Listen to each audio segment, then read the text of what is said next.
Hey there guys, what's up? It's Autobot Mike 18 here with another movie review. Guys, in this video I'm going to be reviewing a film that probably nobody has heard of or no one has seen. But I'm going to review it for you guys nevertheless because it's a new 2015 release. I got to see it. And therefore, I'm going to review it for you guys. Anyway guys, the film I'm going to be reviewing in this video is Love and Mercy. Now I unfortunately do not have a poster for this movie. I did not get a chance to print this out because I did not actually expect to see this movie. So I was just about ready to start filming. I just completely forgot I didn't have a poster. Started filming and said, oh crap, don't have a poster. Well, let's roll with it anyway. So guys, Love and Mercy is a 2015 biopic on the life of Brian Wilson. As we all know, Brian Wilson is one of the co-founders and one of the heads of the very popular band from the 1950s, 60s, and so forth, the Beach Boys. Now, I know that the Beach Boys is definitely for a much older demographic because people have seen... People in their, I would say, 50s, 40s, 60s they grew up with the Beach Boys. So this is the movie that, that I'm sure many of them want to see. They want to see a film about the Beach Boys and specifically about the life of Brian Wilson. So this is that type of movie that I know that they have, been wanting to see. The Beach Boys were a very popular band. If you haven't heard of them, I myself obviously didn't grow up with them. I wasn't born until the 90s. When they came about in I believe it was the 50s, when they first rose to fame, and throughout the 60s and so forth, they were such a popular boy band of that time period. At one point, they were, and it's even mentioned in the film, they're in competition with the Beatles in the movie, and I know everybody knows the Beatles. They're sort of the band that's just not as well recognized as the Beatles, of course. So guys, Love and Mercy, before I give you my thoughts on the film, I'll basically sum up the plot. I believe also not, the name of the film is not one of their albums, but one of their song titles. Or one of Brian's song titles. I'm not exactly sure. And I don't know the specific exact history of the band themselves because I didn't grow up, following them, of course. But the film is not a biopic on the Beach Boys. It is a biopic on the life of Brian Wilson, specifically a very dark period in his life. And it's set in two different time periods. It's set in the 1960s, and it is set in the 1980s. And Paul Dano plays the younger Brian Wilson, trying to write and produce new singles, while a part of the band goes off on a tour in Japan during one summer in the 1960s. And he's, just really struggling to get a new single off the ground and write music and find new ways to sort of reinvent, the songs that he wants to write. And whether it's, recording sessions that he's struggling with, struggling to get the right instrumental music discovered or whatever it is, he's just having a really difficult time, getting something freshly made. And this is the beginning part where he begins to go down a very dark path, brought on by several various factors that I don't know if I'm going to get into. Then another part of the film is intercut or intertwined with the period set in the 1980s, where we have the same character, Brian Wilson. He is portrayed in the 1980s in this section of the film by John Cusack. And he's living in this beach house, and he is under the care of his doctor slash guardian at this point, even though he's a grown man, Dr. Gene, and he is played by Paul Giamatti in this film. He's going through some very serious mental problems at this point, at this status in the film, at these periods of the film. And he meets a woman by the name of Melinda, played by Elizabeth Banks, who he sort of looks, she's a car dealer, and he looks to her as sort of an escape. Like he doesn't want to be involved with Paul Giamatti's character, who may be over-medicating him with various drugs and making him feel even worse about himself. And he's trying to look to somebody, specifically Elizabeth Banks' character, as a sort of help.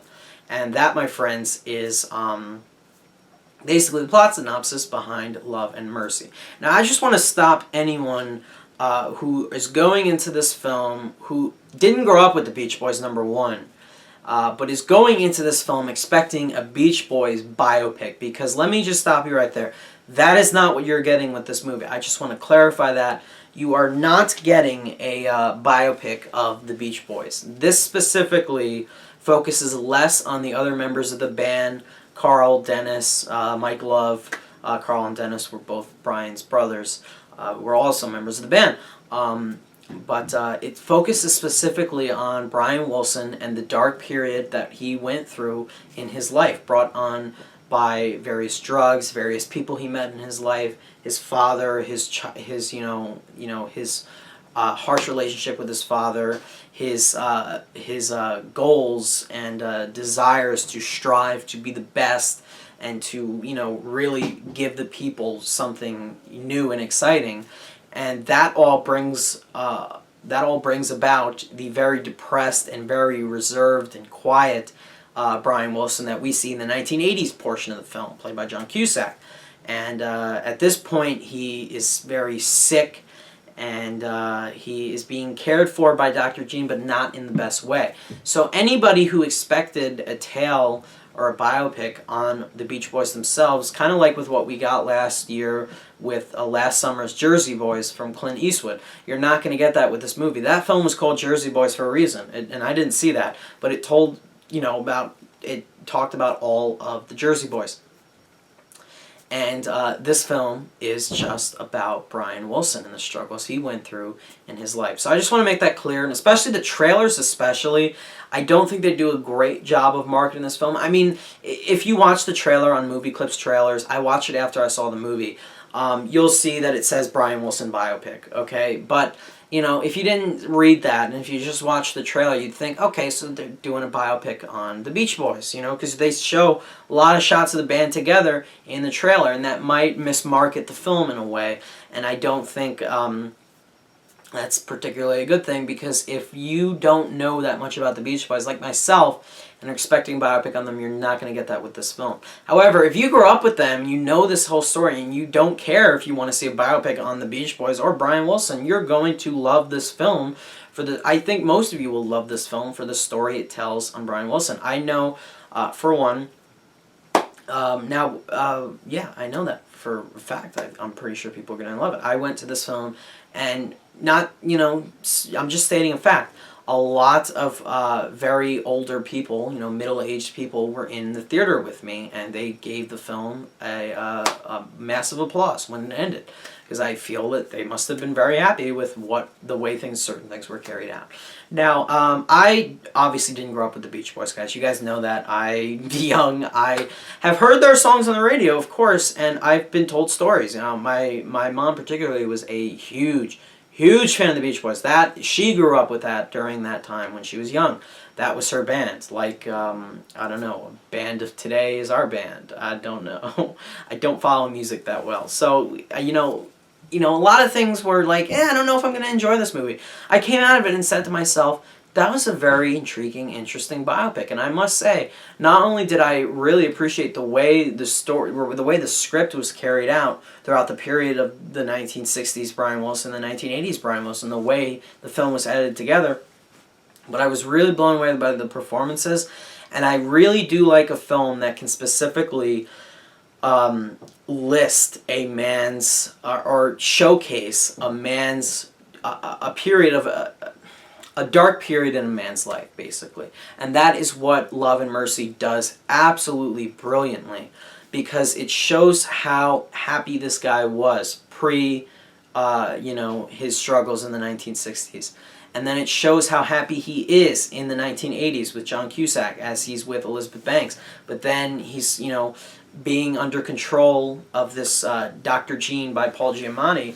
And it just totally makes him feel absolutely worse about himself. And that is something Love and Mercy just did absolutely very well in portraying, the very, very brutal period of this very, very brutal period of Brian Wilson's life. And I thought it did a very good job. I thought it paid respect to him. I loved the way that the film concluded and paid respect to this man, because he, you know, not only was it just him, but it was also, you know, the entire band.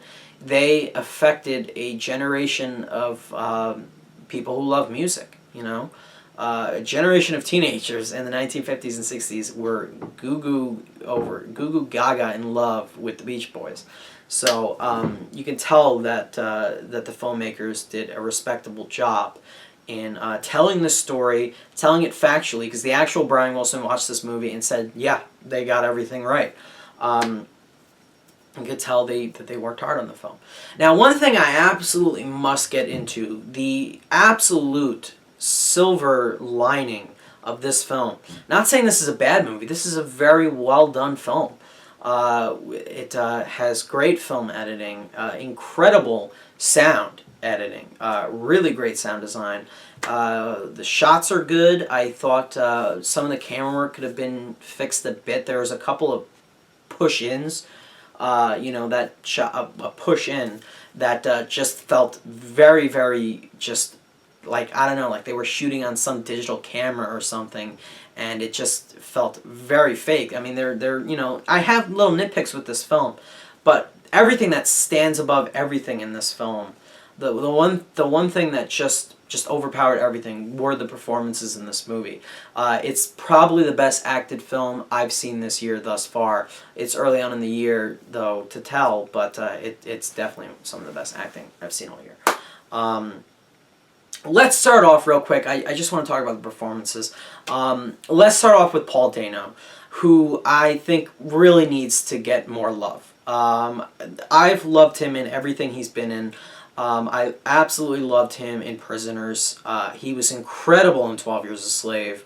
And I even enjoyed him in the first role I saw him in, which I think was one of his first movies, Cowboys and Aliens. Now he has his own starring role, and now I think people are going to start talking about what a talent this guy is, because he absolutely nailed this role of Brian Wilson.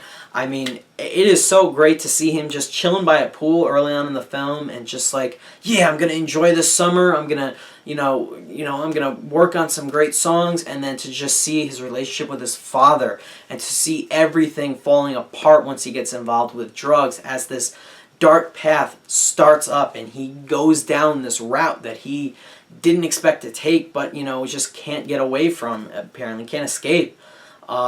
It's amazing. Facial expressions, emotions, it just worked so well. Paul Dano was amazing in this film. Absolutely astounding. Definitely deserves praise for his role. I know he's not going to get Oscar love. He should. But it's not going to happen, I can tell you. I think he could get Independent Film Spirit Awards love, and he should, because I think he should get a nomination for that. At least I think people should definitely talk about his performance. And his best scene is the kitchen scene, where he just breaks. That not only was the sound incredible in that scene, but man, oh man, that scene was so powerful from his reaction. It's just amazing. Now, John Cusack, on the other hand, has given great performances. He's given terrible performances. I thought he did a very good job in this film as well. And something that a lot of people were very, very skeptical over. They felt that they shouldn't have even cast John Cusack for the 1980s portion of this film. They felt that they should have just used Paul Dano and just, used makeup or something to age him and make him look like he's, 20 years older. I really bought into the fact that John Cusack and Paul Dano are both playing the same man. When I saw John Cusack come on screen, I didn't see John Cusack. I saw Brian Wilson. Because Paul Dano, when he's playing the younger Brian Wilson, looks like the younger Brian Wilson. Now, John Cusack really doesn't look like the older Brian Wilson, but John Cusack looks like a young, like him and Paul Dano could pass for the same person aged. So that's why I bought into it for the sake of this film. I said, yeah, Paul Dano and John Cusack, they look alike in a way. I bought it. I saw the same man as I saw both roles, one aged 20 years. And I really enjoyed that about this film. And John Cusack playing a man, the older Brian Wilson, who is deteriorating slowly and just hates this part of his life. And the only thing that makes him happy is Elizabeth Banks' character. And there's just shots of him with just blank, stares, and just there are moments of him just losing it. And I thought John Cusack did an amazing job. One of his better performances I've seen in a while from him. But I think the man who just needs more.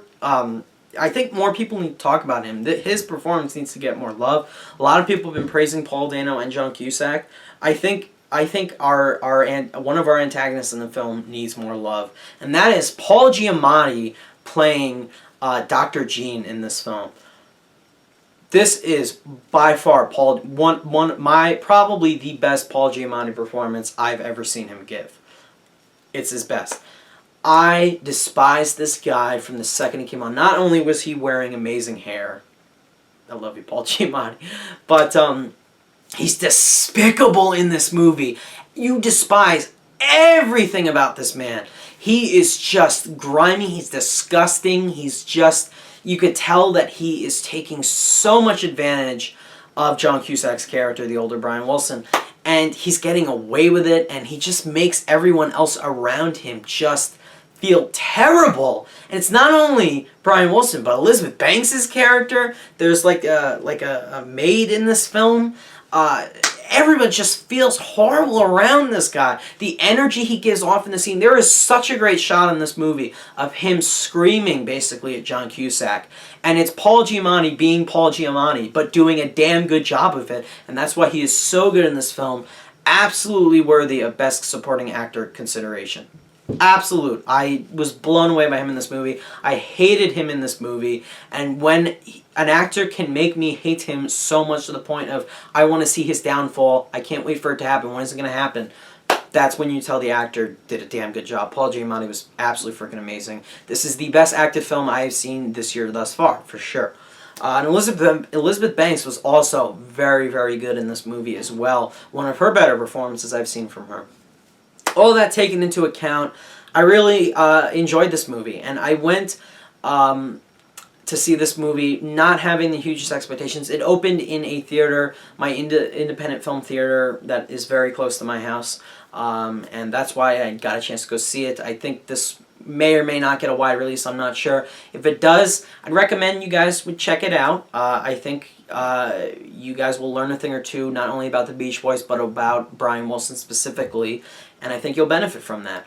That said, I do have a few problems that I'll get into right now. I'm going to get into my rating, though. I'm going to give Love and Mercy a solid 8.75 out of 10, or a B+. It's one of the better films I've seen this year, and I think it's a really solid, powerful biopic that I think was really well done. I think it could have... getting into my problems I did have with the film. Like I said, I love the performances in this movie. They're all stellar. They're all amazing.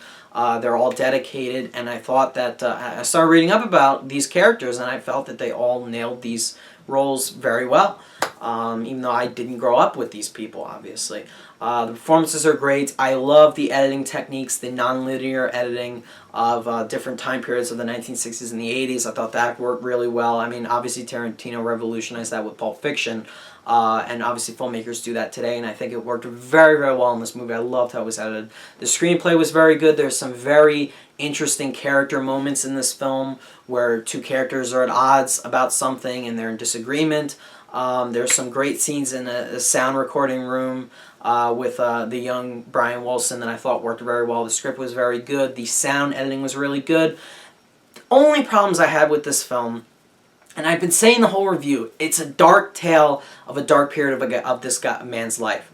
I felt there were moments that I thought the filmmakers could have emphasized and made even darker. They could have gone a step above and made even more misfortunate and really brought out just the negative. And I just thought that they breezed over certain events in this film. Like at one point in the film, Brian Wilson's father does something that hurts the band, and it's mentioned, but they never come back to it. So there are several moments where a problem arises, and I'm like, okay, they can definitely explore into this and show how much this affected Brian Wilson, and they just don't. So there's moments like that that I thought just could have been elaborated on, and I thought there just was something missing in those scenes. And I also feel that some of the push-ins that they had in the film just didn't work for me. The camera push-ins, they just felt like a digital camera zoom in. That's just a little nitpick I have. With that said, guys, I'd recommend you see this film if it comes to a theater near you.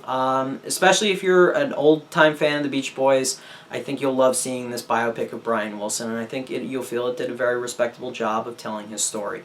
With that said, guys, if you did get a chance to see Love and Mercy, let me know what you thought of it down below. And if you have any questions about the movie, probably a lot of you didn't get a chance to see the movie, it didn't get a wide release, ask way down below. I will be happy to answer them. Thank you for watching, guys. I will see you in my next video. Bye.